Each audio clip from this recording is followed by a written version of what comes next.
होली का पर्व नजदीक है और होली का तात्पर्य है हुतात्मा स होली। अपने पापों के पुंज को आहुति देने की क्रिया को होली कहते हैं।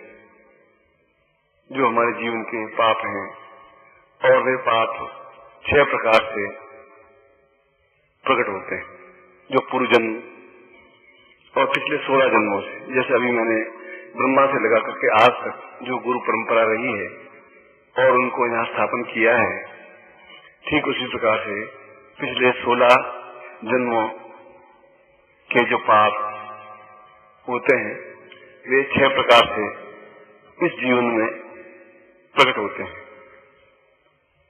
जाने अनजाने में पाप, दोष, असत्य, न्यूनता हो सकती है।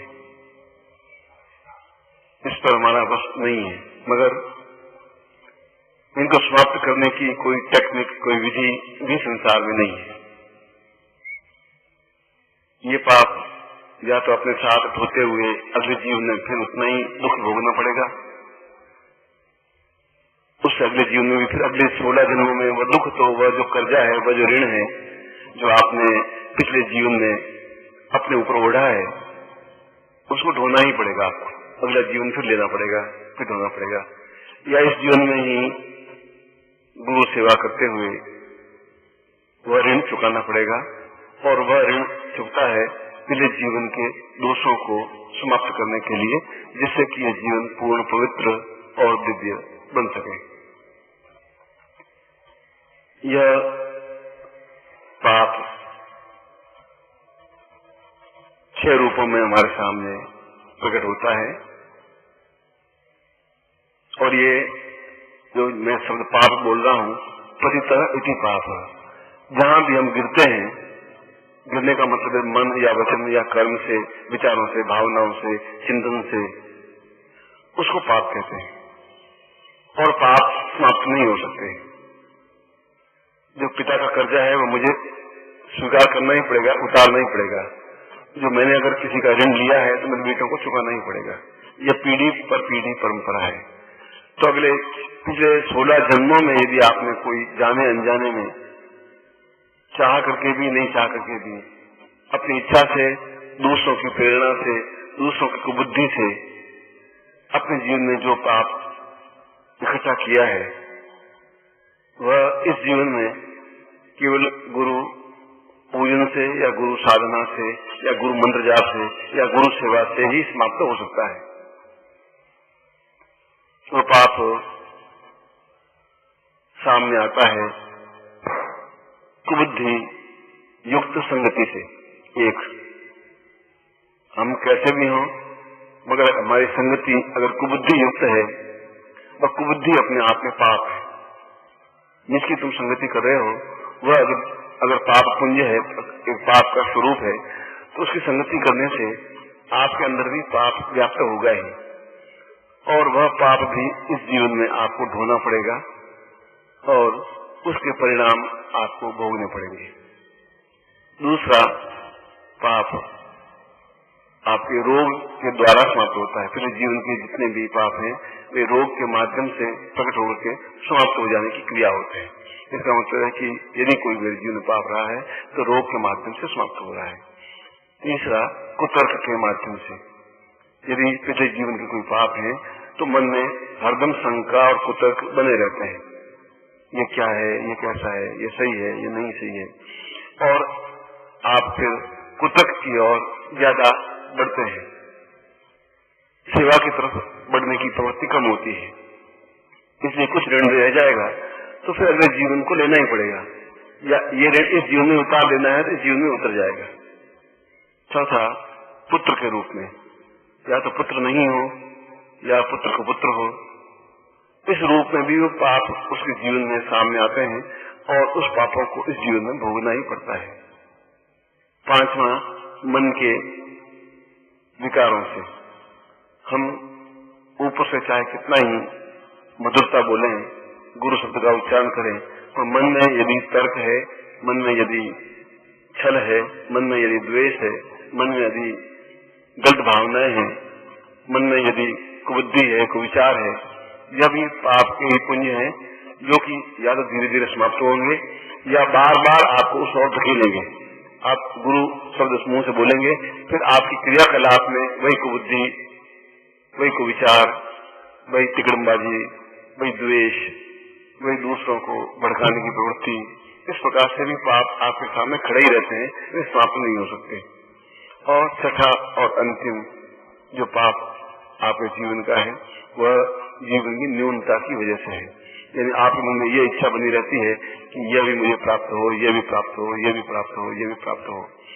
वे सभी इच्छाएं प्राप्त नहीं हो पाती। वे जब सब इच्छाएं प्राप्त नहीं हो पाती, पूर्ण नहीं हो पाती, तो फिर आपके मन में एक मलिनता, एक न्यूनता, एक दोष, एक बुद्धि, एक विचार फिर पैदा होता है। क्योंकि इच्छाएं अनंत हैं और इन इच्छाओं की समाप्ति हो ही नहीं सकती। तो इन इच्छाओं को समाप्त कर लेता है कि जो कुछ जीवन है वो अपने आप में परिपूर्ण है। प्रभु ने बहुत अच्छा जीवन दिया है, शरीर दिया है, अच्छा वातावरण दिया है, अच्छा सूर्य दिया है, पक्षियों की चहचहाहट दी है, गुरु दिया है, गुरु का पूजन दिया है, एक सद्विचार दिए है, सब प्रेरणा दी है। यदि इसी को आप सही मान लें तो ये एक अच्छा चिंतन है। और न्यूनता मान लें कि मुझ में ये नहीं है, मेरे पास धन नहीं है, मेरे पास प्रभुता नहीं है, मेरे ये काम करना है, मेरे ये काम करना है, तो ये आपके मन की न्यूनता है जो आपके सामने खड़ी होती है। वे मन में तर्क या दुख या कष्ट या पीड़ा के रूप में आपके सामने इकट्ठे होते हैं। न तो कोई आपके काम आता है, न आप किसी के काम आ सकते हैं। न पुत्र आपके काम आता है, न पिता आपके काम आ सकता है, न माँ आपके काम आ सकती है। यदि आपकी तकलीफ है आपको ही भोगनी पड़ेगी, आपकी माँ या आपके पिता नहीं भोग सकते। आपका सुख है वो आप ही भोगेंगे, आपकी माँ या पिता नहीं भोगेंगे। आपका असत्य न्यूनता आप ही भोगेंगे, आपके कुविचार आप ही भोगेंगे। यानी आप जो कुछ कर रहे हैं वही आप भोगेंगे। इसलिए शंकराचार्य ने कहा कि न तातो न माता न बंधु न भ्राता। उसके पीछे उनका तर्क यही था कि हम जो कुछ कर रहे हैं, जो फसल बोएंगे, बबूल बोएंगे तो कांटे ही उगेंगे और वे कांटे हमारे पैर में चुभेंगे ही चुभेंगे। आज नहीं तो कल चुभेंगे। कल जब पेट बड़ा होगा तो वे कांटे बन करके हमारे पैरों को छेदेंगे। आज हमें पता नहीं पड़ रहा है। और गुलाब के फूल बोएंगे, गुलाब के पुष्प उगेंगे तो हमारे जीवन में पंखुड़ियां व्याप्त होंगी और एक जीवन सुगंधित सुरभित हो सकेगा। इसलिए हम अपने जीवन को किस जगह स्थापित कर रहे हैं, किस प्रकार से अपने कार्यों को संपन्न कर रहे हैं। और ज्यों-ज्यों ये पाप 16 जन्मों के पाप केवल गुरु सेवा के माध्यम से ही समाप्त हो सकते हैं, चाहे मैं हूं, चाहे आप हों, चाहे कोई हो। जब ये नहीं समझेगा तो ये पाप पुंज है जो वो समझ नहीं सकता। जब उन्हें गुरु प्राप्त नहीं हो पाता तो ये समझिए उसके जीवन के पाप घनीभूत होकर आंखों के सामने खड़े हो गए हैं। उनको जीवन में गुरु नहीं मिला। गुरु मिला तब ये पाप पुंज आपके सामने खड़े होंगे। हम गुरु को पहचान नहीं पाएंगे। गुरु को पहचान पाए तभी पाप पुंज हमारे सामने खड़े होंगे और हमारे मन में कुतर्क पैदा होंगे। और फिर भी हम कुतर्क पैदा होने के बाद में फिर पाप की ओर प्रवृत्त होंगे ही होंगे। फिर हम इस जीवन में भी पाप एकत्र करते ही रहेंगे और फिर एक जन्म लेना पड़ेगा। फिर इस जन्म में ये जीवन के दुख ज्यों के त्यों भोगने पड़ेंगे। अगला जीवन सुधर नहीं सकता। और अगला जीवन का मतलब आने वाले वर्ष, इस मृत्यु के बाद में जो जीवन प्राप्त होगा वह तो आप न देख पा रहे हैं, न देख पा रहेंगे। पिछला जीवन भी आपने नहीं देखा है, इसलिए आप ऑथेंटिकली नहीं कह सकते कि पिछले जीवन में मैंने क्या पाप किए हैं। वर्तमान में आप भोग रहे हैं, इसका मतलब है कि कुछ किया है और अभी जो आप कर रहे हैं उससे वे पाप या ताप समाप्त होंगे और अगला जीवन अपने आप में सुधार होगा। मगर कई लोग, कई शिष्य एक शब्द है तो वो मनुष्य ही। अब वो शिष्य है या अशिष्य है यह तो उसको खुद को सोचने की बात है। वह पाप है या पुण्य है या वह खुद सोचे। वह तार्किक है या कुतार्किक है वह खुद सोचे। वह सेवा कर रहा है या असेवा कर रहा है वह खुद सोचे। वह अपने पापों को बढ़ावा दे रहा है या पापों को समाप्त कर रहा है वह खुद सोचे। वह खुद सोचे कि मैं गुरु की सेवा में रत हूं या गुरु को चूस रहा हूं या गुरु को दुख दे रहा हूं या वेदना दे रहा हूं, वो खुद सोचे। गुरु तो अपने ओठों से या शब्दों से कभी व्यक्त करेगा ही नहीं कि तुम्हारी तरफ से मुझे कोई दुख मिल रहा है। वह तो सबको समान भाव से देखता हुआ और मन ही मन उनके भावी, उनके भविष्य को विचारता हुआ भी निरंतर आगे बढ़ता ही रहता है और अपने जीवन को, जो कुछ उनके जीवन में कार्य मिला है, उस जीवन के कार्य को समापन करता हुआ फिर किसी लोक में जाकर के वह कार्य करना प्रारंभ कर देगा। इसलिए शंकराचार्य ने एक बहुत ही सुंदर श्लोक अपने जीवन में कहा है। उनकी सौंदर्य लहरी अपने आप में एक अत्यंत अमूल्य ग्रंथ है और उसने कहा है कि सदा नैव चिन्त्यम् पापोत्मनायम् परिपूर्ण यक्षम् सदाहं वदामि न जानामि केवम् कदवम् न देवम् ज्ञानो हि देवम् गुरुत्वम् हि देवम्। ने किस जन्मों के संचय बोध पुण्य से एक मनुष्य शरीर धारण किया और फिर गुरु के समीप पहुंचा, और अगर अगला जीवन में ठीक उसी प्रकार पाप को एकत्र करता हुआ, पाप की कमाई एकत्र करता हुआ, पाप में लिप्त होता हुआ, दोष में लिप्त होता हुआ, कुतर्क में लिप्त होता हुआ बढ़ता रहूंगा तो यह जीवन निरंतर दुखपूर्ण बना ही रहेगा, वेदनाएं बनी रहेंगी। उनको दूर करने के लिए केवल मुझे जीवन पर्यंत शिष्यवत बनते हुए उन पापों को समाप्त करने की क्रिया करूंगा, तभी जीवन में श्रेष्ठता और दिव्यता प्राप्त हो सकेगी। उन्होंने अपने आप को शिष्य बता करके दूसरे शिष्यों को प्रेरणा दी है, एक चिंतन दिया है, ज्ञान दिया है, विचार दिए, धारणा दिया है और बताया है कि सब कुछ सुविधाएं होते हुए भी आदमी दुख क्यों प्राप्त करता है। जब विभीषण ने राम को पूछा कि ये आपके सामने जो खड़ा है 10 शीश लिए हुए, 20 भुजाएं लिए हुए, क्या है? उन्होंने कहा कि रघु के वंश से लगा के आज तक जो पाप है वो पाप का एक पुंज मेरे सामने खड़ा है और उस पाप के पुंज को समाप्त करने के लिए मैं उद्यत हूँ और उस पाप के पुंज को भोगता हुआ मैं अपनी पत्नी का बिछोह सहना करना पड़ा। उस पाप पुंज को समाप्त करने के लिए भाई आज मूर्छित है, उसको मैं सहन कर रहा हूँ और उस पाप के पुंज को समाप्त करने के लिए उस पाप जो तीर छोड़ रहा है वो मेरे शरीर में बिंद रहे हैं। इसलिए इस जीवन में मुझे पाप समाप्त कर देने हैं, क्योंकि ये मेरे पाप नहीं है, ये रघु के वंश से लगा करके मेरे 8वीं पीढ़ी पहले से लगा करके आज तक जिन्होंने जिस प्रकार से पाप किए वो पुंज बन करके, वह एक आकार बन करके, वह रावण बन करके मेरे सामने खड़ा है। आपके सामने भी ठीक ऐसी ही क्रिया है। आपके संगति, आपकी धारणा, आपका विचार, आपकी न्यूनता, आपका मन का घटियापन,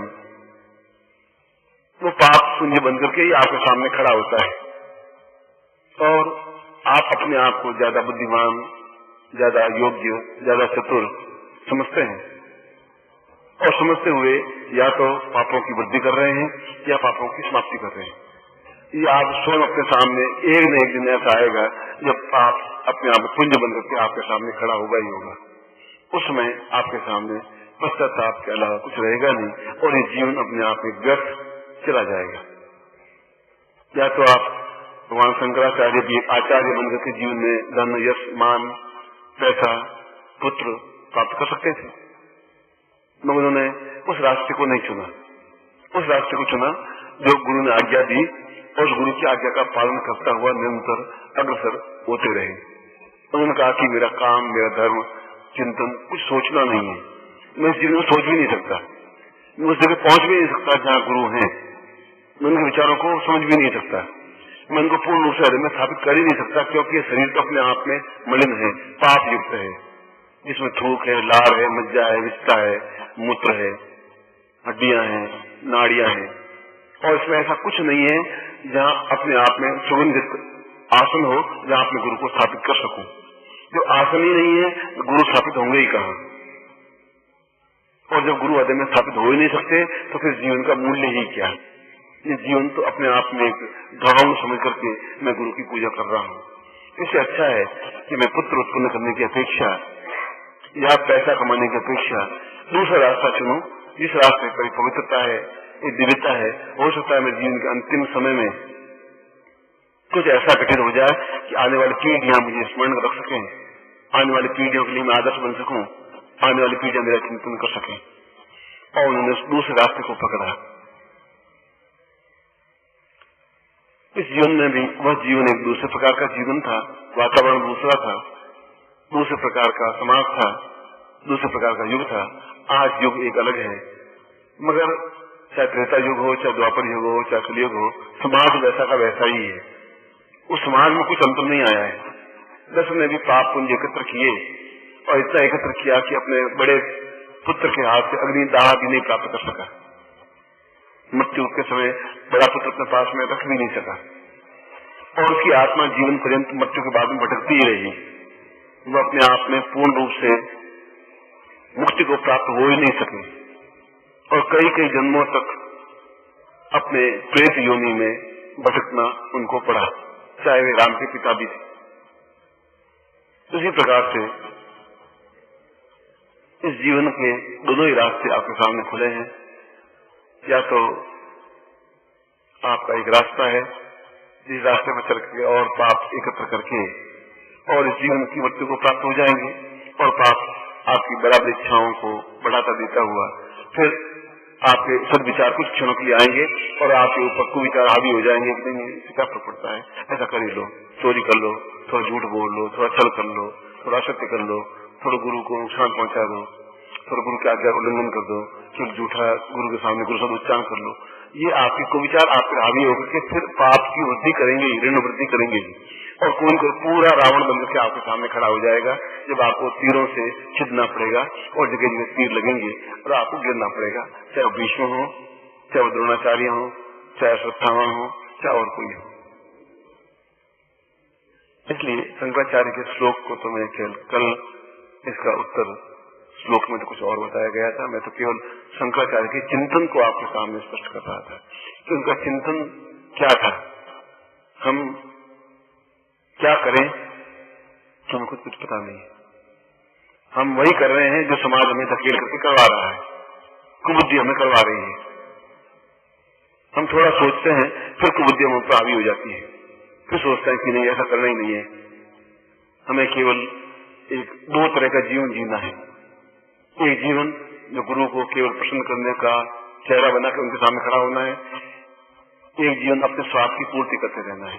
और दोनों तरह का जीवन जीता हुआ वो पाप पुंज एकत्र कर रहा है और पाप कभी पुत्र के रूप में खड़ा होगा, पाप कभी रोग के रूप में खड़ा होगा, पाप कभी आपके जीवन कष्ट के रूप में खड़ा होगा, पाप कभी आपके मतलब अकाल मृत्यु के रूप में आके खड़ा होगा तो जरूर। हम उसको उस रूप में कन्वर्ट नहीं कर सकते, समझ नहीं सकते। और गुरु ये सब देखता हुआ भी उनको धीरे धीरे उस पथ पर अग्रसर करता है जो प्रकाश का रास्ता है। फिर वो भटकता है, फिर रास्ते पर खड़ा करता है, फिर भटकता है और हम इस जीवन में गुरु को समझ ही नहीं पाते। जब समझ ही नहीं पाएंगे तो हृदय में स्थापित भी नहीं कर पाएंगे।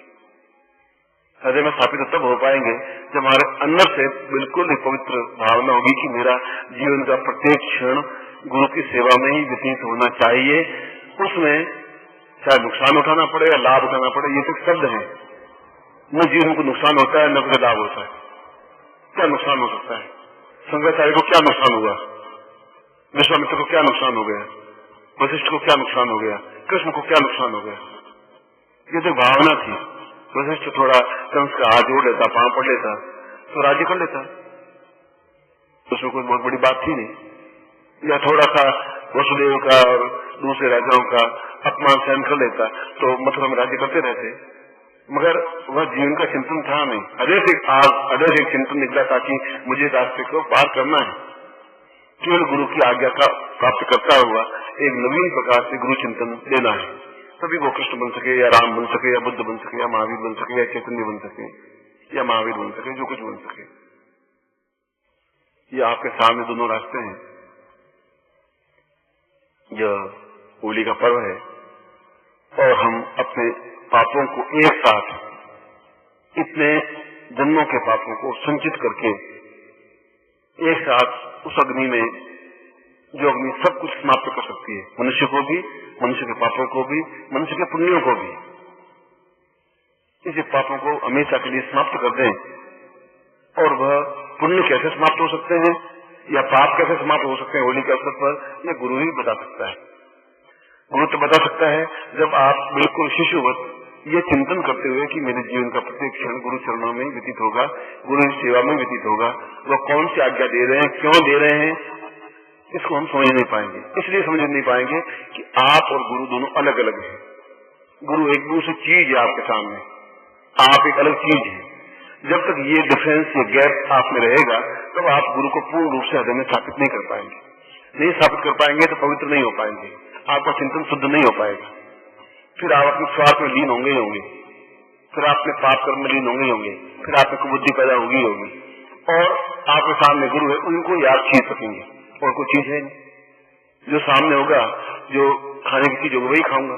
आपके सामने गुरु है, आप गुरु को ही खाएंगे, आप गुरु को ही धोखा देंगे, उनके साथ विश्वासघात करेंगे, उनके साथ छल करेंगे, उनके साथ झूठ बोलेंगे, क्योंकि आपके सामने गुरु चीज है, वो सामने है। इसकी अपेक्षा वो आपके हृदय में स्थापित हो। हृदय में तब स्थापित हो पाएंगे जब अंदर से बिल्कुल पवित्र चीज बन सकेगी। पवित्रता के ढेर पर गुरु स्थापित नहीं हो सकेंगे, पवित्रता के ढेर पर तो कुविचार स्थापित हो सकेंगे, कुबुद्धि स्थापित हो सकेगी, गंदगी स्थापित हो सकेगी।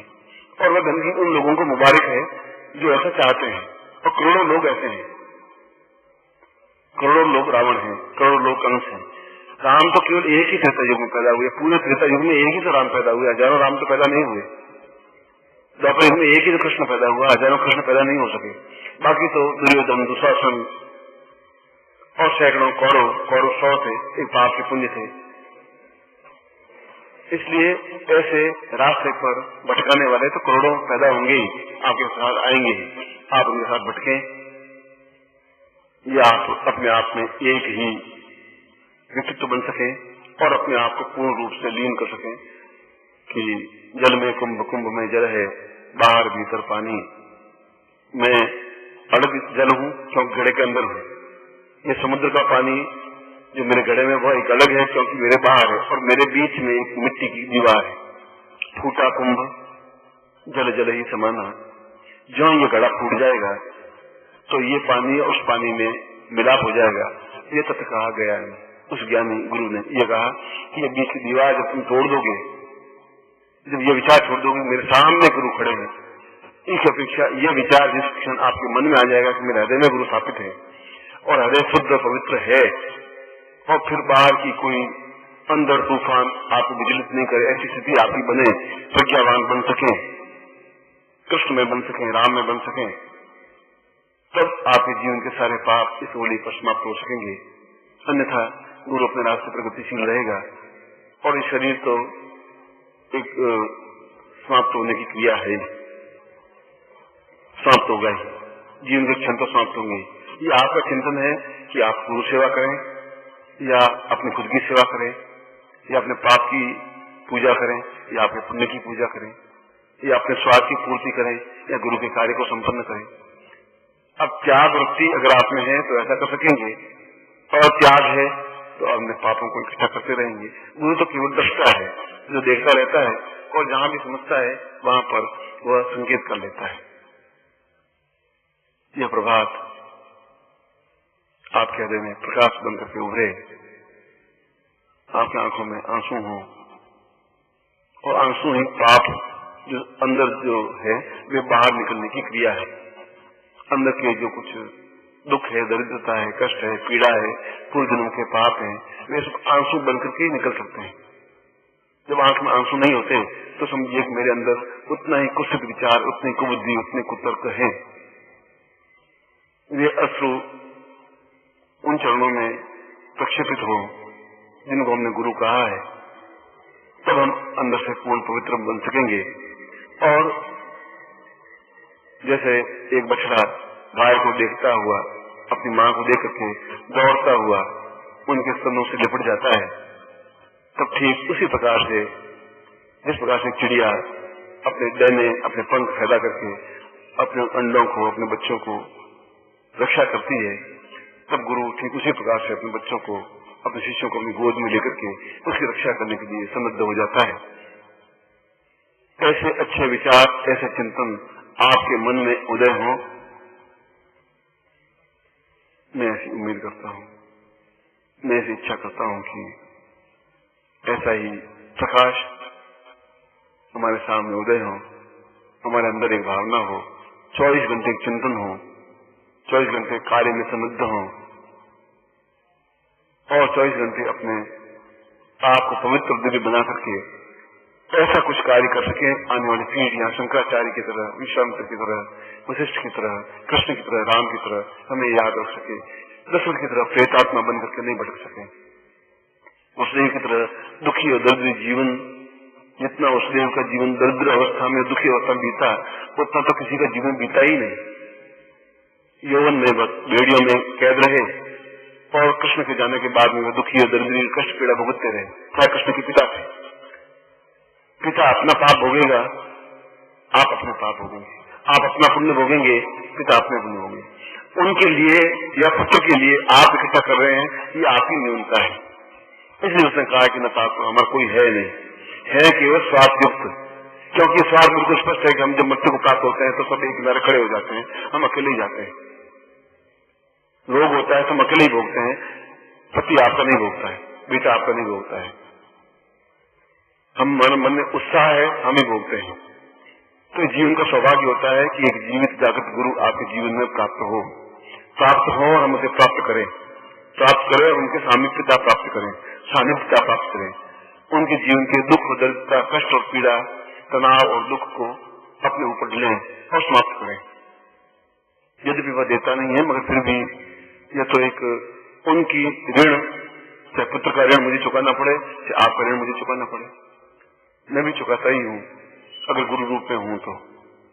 इसलिए जो त्यागवर्ती अपना कर, त्याग में व्यवस्था कर और अपनी कुबुद्धि, अपने कुविचार, अपनी षड्यंत्र, अपना छल, अपनी धोखा देने की प्रवृत्ति और रक्त में जो न्यूनता कई 16 जन्मों से आपके पिता, दादा, माँ सब आ गए हैं, उन रक्त की शुद्धता नहीं हो सकेगी तो आप चाहे कितने ही उनके पांवों को रगड़ के धोइए, आप विश्वामित्र या शंकराचार्य नहीं बन सकेंगे तो जीवन वैसा ही होगा जैसे रावण का है, कंस का है, दूसरे लोगों का है, वैसा जीवन व्यतीत होगा, क्योंकि वृद्धावस्था अपने आप में फिर कई तरह से तकलीफ देगी ही देगी। एक बार फिर मैं तुम्हें आशीर्वाद देता हूं। कल इस श्लोक को जो बोला, इस श्लोक का अर्थ आपके सामने स्पष्ट करता हूं और इस होली का समय में हम ज्यादा से ज्यादा गुरुमय बन सकें, गुरु एकाकार बन सकें, गुरु को अपने अंदर स्थापित कर सकें और पूर्ण रूप से पुण्यात्मा बन सकें, देवात्मा बन सकें, भूतात्मा बन सकें और जीवन में हमारे छोटे से कार्य से भी गुरु को पूरे जीवन में एक क्षण की देवी प्रसन्नता दे सकें, तो हम अपने जीवन को धन्य समझेंगे। ऐसे ही आपका जीवन धन्य हो, ऐसे मैं आपको आशीर्वाद देता हूँ, कल्याण कामना करता हूँ।